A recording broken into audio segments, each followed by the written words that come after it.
Congregados todos en la casa de papá, orando con poder para que el Señor escuche y atienda nuestra súplica, deseosos de tener cada día un nuevo encuentro personal con el Cristo de la gloria, y hoy de encontrarnos en el camino de la vida con María Santísima embarazada que va en busca de posada donde poder hacer que nazca el Mesías, el Emanuel, el Dios con nosotros. Abre tu corazón al Redentor, déjalo que Él opere en tu vida y hoy te hable a través de esta liturgia de la palabra. Estamos tomando la primera lectura del libro del Génesis en el capítulo 49, versos 1 y 2, versos 8 al 10. En aquellos días, son los últimos días de la vida de Jacob. Este es como su testamento final y su última voluntad. Él llamó a todos sus hijos en este capítulo y a cada uno le fue indicando lo que debió pasar con su vida. El verso que leemos hoy solo habla de Judá, y está bien porque es lo que nos interesa. Oigan esto, pueblo de Israel, y a todos los congrega en ese solo nombre. Y se dirige a Judá, a ti Judá. Te alumbrarán tus hermanos. Pondrás tu mano sobre la cerviz de tus enemigos, se postrarán ante ti los hijos de tu padre. Está hablando de la primacía de este hijo sobre todos los demás. Le está dando una fuerza, un poder, una autoridad, un mandato. Y lo que está proponiendo en fin de cuentas es que de este mismo hombre, Judá, van a ser el pueblo judío, por ende el pueblo elegido. Ese sería como el centro o el quicio de la historia. Luego le hace ver como un león, el león de la tribu de Judá.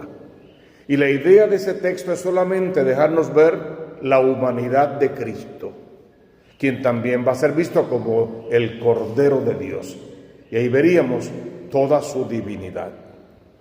Este pueblo elegido que nace de Judá es un pueblo que en cierta manera se engríe, peca contra Dios y conocemos las consecuencias de ese pecado.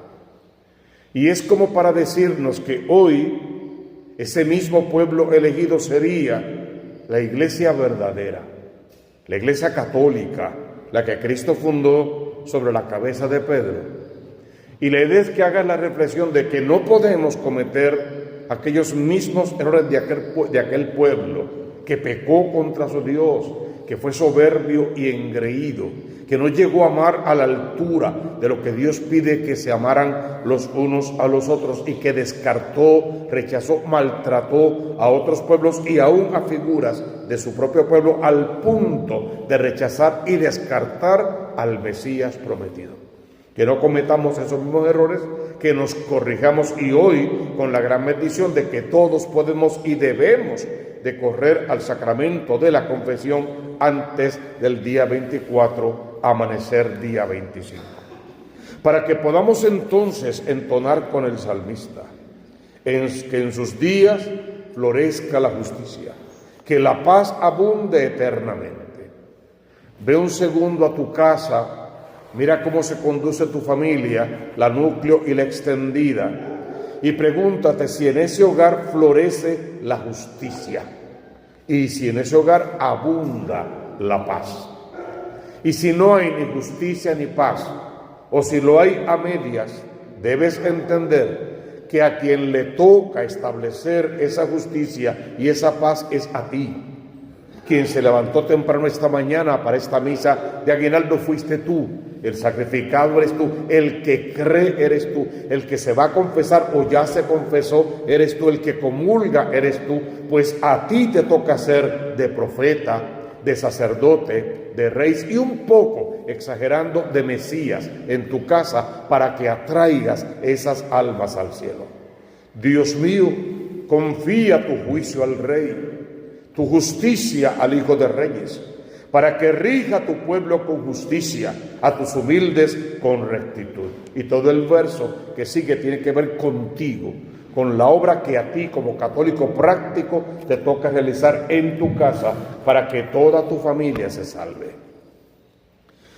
Tenemos hoy a nuestra consideración el Evangelio según San Mateo en el capítulo 1, versos 1 al 17, la genealogía de Jesús.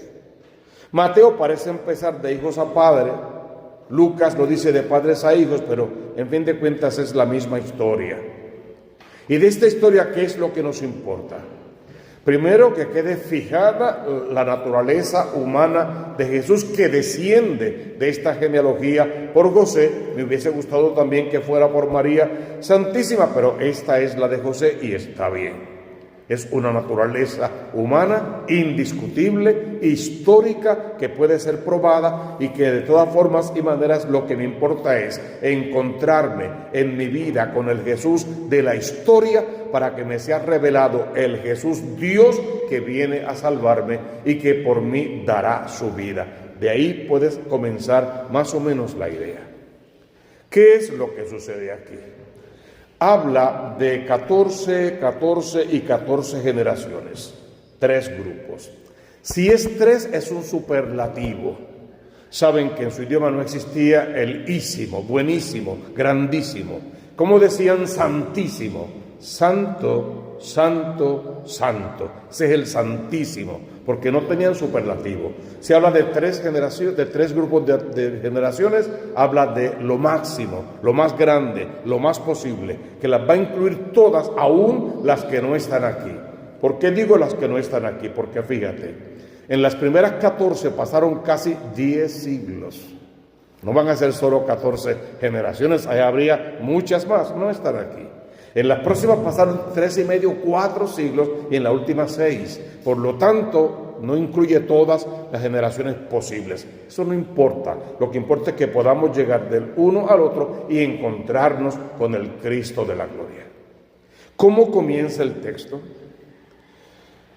Origen de Jesucristo, hijo de David, hijo de Abraham. Abraham engendró a Isaac. Isaac engendró a Jacob. Ya ahí tenemos un problema. Jacob no es el hijo mayor, no era el heredero.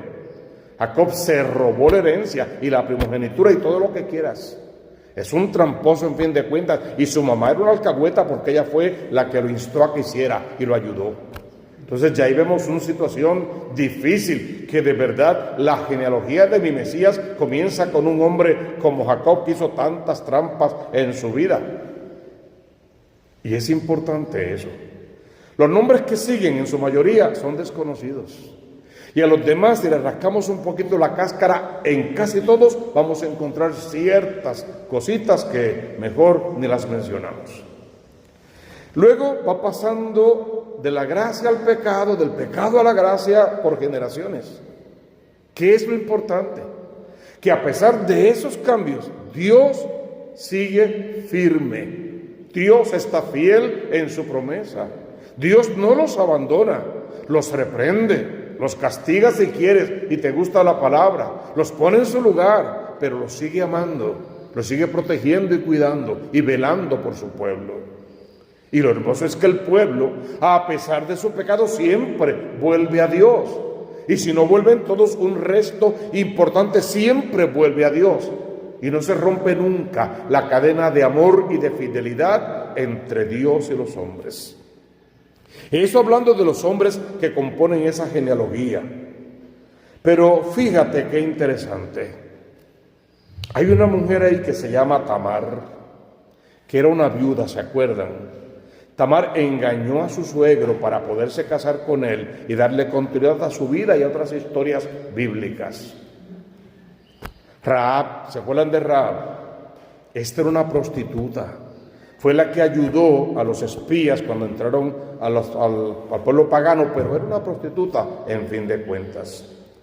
Ruth era una moabita, por ende era una extranjera, y uno que no era judío estaba descartado. Esta era una extranjera. ¿Y saben quién era Betsabé? Era la esposa de Urías, que fue la infiel. Con ella, de ella nació Salomón, porque conocemos la historia como David mandó a matar a Urías, al esposo de esta mujer. Por decir 4 de las mujeres que aparecen en esa genealogía. Entonces, ¿de qué habla esto? habla de ti y habla de mí. Que busquemos a Tamar, a Rahab, a Betsabé, a Ruth, que habitan en nuestros corazones. Y a todos estos hombres mencionados aquí, que cada quien tiene su historia, que los busquemos y los encontremos, para que los saquemos de nuestro haber, para que dejemos de accionar como ellos, para que no nos prostituyamos de ninguna manera con los vicios, los chantajes, la infidelidad, la mentira y toda la porquería que el mundo ofrece disfrazada de bonanza y a veces hasta de bendición. Que nos convirtamos de verdad para que podamos crecer en santidad, dejarnos guiar por la perfección a la que estamos siendo llamados y poder vivir el tiempo que nos queda de Adviento embarazados, preñados del amor de Dios y con la idea de ir a parir a Dios, no en un pesebre, en tu propio corazón y en el corazón de esos hijos que decimos amar tanto, pero que no siempre hemos cumplido en todo con los requisitos de ser un buen padre y una buena madre, no por maldad necesariamente, pero hemos hecho de todo un poco, pero no lo suficiente para que crezcan de cara a Dios, de frente a Dios y nunca de espaldas a Dios. Fíjate que eran 14 generaciones, 14 generaciones, 14 generaciones. Y que estaban divididas en grupos de 7, que era la perfección. Y el 14, la insistencia. A eso te llama toda la liturgia de la palabra de hoy. Que insistas a tiempo y destiempo, hasta que te conviertas, te confieses bien, arregles tu vida, endereces tu día y salgas insistentemente a hablarle al corazón de hijos y nietos y a traerlos con lazos de amor a la casa de papá, a la presencia de Dios, al cumplimiento de su voluntad, de su ley de amor y al recibimiento de todas las promesas que Dios nos hizo. Tú conoces la consigna. Busca primero el reino de Dios con su justicia. Y todo lo demás vendrá por añadidura.